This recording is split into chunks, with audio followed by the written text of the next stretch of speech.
Welcome back to our channel En Kanavu Kanmani. நான் உங்கள் சரண்யா. இன்னைக்கு நம்ம சேனலில் பார்க்க போகிறது மட்டன் ரத்த பொரியல் எப்படி செய்கிறதுன்றதை பார்க்க போகிறோம். அதுக்கு முன்னாடி நீங்கள் ஃபஸ்ட் டைம் நம்ம சேனலில் வீடியோ பார்க்குறீங்க அப்படின்னா மறக்காமல் சப்ஸ்கிரைப் பட்டனை கிளிக் பண்ணிவிட்டு பக்கத்தில் இருக்க பெல் ஐக்கானை கிளிக் பண்ணிவிடுங்க. ஆல்ரெடி நீங்கள் நம்ம சேனலோட சப்ஸ்கிரைபராக இருந்தீங்கன்னா ஸ்கிப் பண்ணாமல் வீடியோ ஃபுல்லாக பார்த்துட்டு வீடியோ உங்களுக்கு பிடிச்சிருந்ததுன்னா ஒரு லைக் கொடுங்க. இந்த வீடியோவை உங்கள் ஃப்ரெண்ட்ஸ் அண்ட் ரிலேட்டிவ்ஸ்க்கு ஷேர் பண்ணுங்கள். இப்போ மட்டன் ரத்த பொரியல் எப்படி பண்ணுறதுன்னு பார்ப்போம். ஸ்டவ் பற்ற வச்சிடணும். ரத்தம் வாங்கிட்டு வந்த உடனே ஒரு அகண்ட பாத்திரத்தில் தண்ணி ஊற்றி லைட்டாக அலசி எடுத்துக்கணும். மேலே அந்த மட்டனோட ஹேர்லாம் ஒட்டிகிட்ருக்கான்னு ஒரு டைம் செக் பண்ணிக்கணும். நெக்ஸ்ட்டு அந்த பாத்திரத்தை அப்படியே எடுத்து நம்ம பற்ற வச்ச ஸ்டவ்வில் எடுத்து வச்சிடணும். ஏன்னா இப்படி செய்யும் போது தான் அதில் எக்ஸ்ட்ரா இருக்க அந்த தண்ணியெல்லாம் ஃபுல்லாக சுண்டிடும்.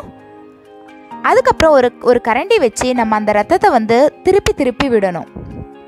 இல்லைன்னு சொன்னால் நம்ம அப்படியே வச்சிட்டோம் அப்படின்னா அந்த ரத்தத்தில் இருக்க அந்த மேல் பார்ட் வேகாமல் நம்ம போட்டபடியே அதே கலர்லேயே இருக்கும். கீழே பார்த்தீங்கன்னா அடிப்பிடிச்சிடும். ஸோ நல்லா முன்ன பின்ன அப்படியே திருப்பி விடணும். இது வெந்துருச்சுன்றதை நம்ம எப்படி கண்டுபிடிச்சிக்கிறது அப்படின்னு சொன்னால், நம்ம போட்டோம் இல்லையா ரத்தம், அது நார்மல் பிளட் கலர்லேருந்து நல்ல ப்ரௌனிஷ் கலருக்கு சேஞ்ச் ஆகிடும். இப்போ நமக்கு பார்க்கும்போதே நல்லாவே தெரியும் பிளட் கலர்லேருந்து அது ஓரளவுக்கு ப்ரௌன் கலரில் சேஞ்ச் ஆகிட்டே வருது. இப்படி ஆகிட்டே இருக்கும்போது நம்ம என்ன பண்ணணும்னா, இந்த மட்டன் ரத்தம் வாங்குகிறோம் இல்லையா, அந்த டைமே அதே ஷாப்பில் ஒரு 2 பீசஸ் கொழுப்பு கொடுங்க அப்படின்னு கேட்டால் அவங்களே கொடுப்பாங்க. அந்த ஒயிட் கலரில் தெரியுது பாருங்கள், அதுதான் அந்த மட்டனோட கொழுப்பு. அதுவும் சேர்த்து நல்லா மிக்ஸ் பண்ணி விட்டுட்டே இருக்கணும்.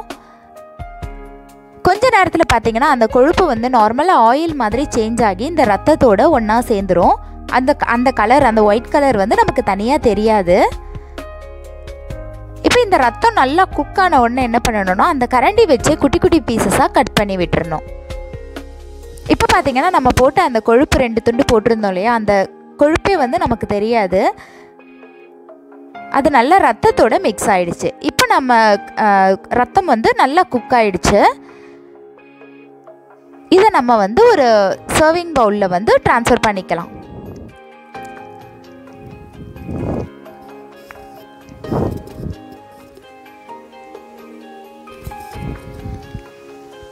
எல்லாத்தையும் பவுலில் ட்ரான்ஸ்ஃபர் பண்ணதுக்கப்புறமா அடுப்பில் ஒரு பாத்திரத்தை வச்சு அதில் ஆயில் விட்டு கருவேப்பிலை ஆட் பண்ணிக்கணும். கருவேப்பிலை ஆட் பண்ணி கருவேப்பிலை பொரிஞ்சதுக்கப்புறமா ஒரு 4லேருந்து 5 பெரிய வெங்காயம் நல்லா பொடியாக கட் பண்ணி வச்சுக்கணும். அதுக்கப்புறம் ஒரு 3 சில்லி, க்ரீன் சில்லி பொடியாக கட் பண்ணி வச்சதை அந்த ஆனியனோட ஆட் பண்ணிக்கணும். பெரிய ஆனியன் தான் போடணுமானா அப்படிலாம் கிடையாது. நம்ம சின்ன ஆனியன் போடுறீங்க அப்படின்னா ஒரு 20லேருந்து 25 ஆனியன் வரைக்கும் போடுற மாதிரி இருக்கும். நீங்கள் சின்ன ஆனியன் வேணும்னாலும் யூஸ் பண்ணிக்கலாம். இதுக்கப்புறம் 1 ஸ்பூன் இஞ்சி பூண்டு பேஸ்ட் ஆட் பண்ணிடணும். ஆட் பண்ணிவிட்டு நல்லா மிக்ஸ் பண்ணி விட்டுறணும். இதில் நம்ம ஆனியன் நிறைய சேர்க்கறதுனால நமக்கு குவான்டிட்டி மட்டும் நிறைய கிடைக்கிறது இல்லாமல் நம்ம செய்கிற இந்த பொரியலோட டேஸ்ட்டும் ரொம்பவே நல்லாயிருக்கும். தேவையான அளவு உப்பு ஆட் பண்ணிக்கணும். ஆக்சுவலாக நம்ம அந்த ரத்தம் குக் பண்ணும்போது உப்பு சேர்த்துருக்க மாட்டோம்.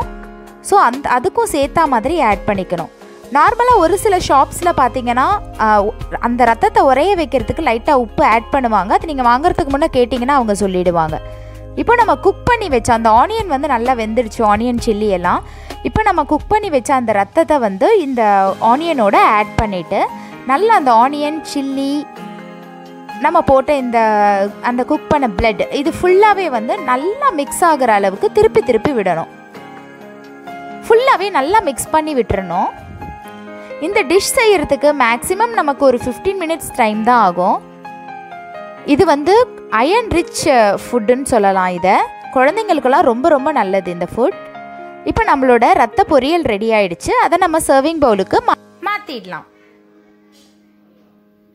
இது நாங்கள் அத்தானுக்கு ரெடி பண்ணி கொடுத்தோம். அவங்களுக்கும் சாப்பிட்டுட்டு அவங்களுக்கு ரொம்ப பிடிச்சிருந்தது. உங்களுக்கும் கண்டிப்பாக இது பிடிக்கும். ட்ரை பண்ணி பாருங்கள். மார்னிங் நாங்கள் வாங்கின ரத்தம் இந்த மாதிரி தான் இருந்தது. அதில் கொஞ்சம் இன்க்ரீடியன்ஸ் எல்லாம் ஆட் பண்ணி சூப்பரான ஹெல்த்தியான அயர்ன் ரிச் ஃபுட் ஒன்று ரெடி பண்ணிட்டோம். நீங்களும் இதை வீட்டில் ட்ரை பண்ணி பாருங்கள். எப்படி இருந்ததுன்னு எனக்கு கமெண்ட் பாக்ஸில் கமெண்ட் பண்ணுங்கள்.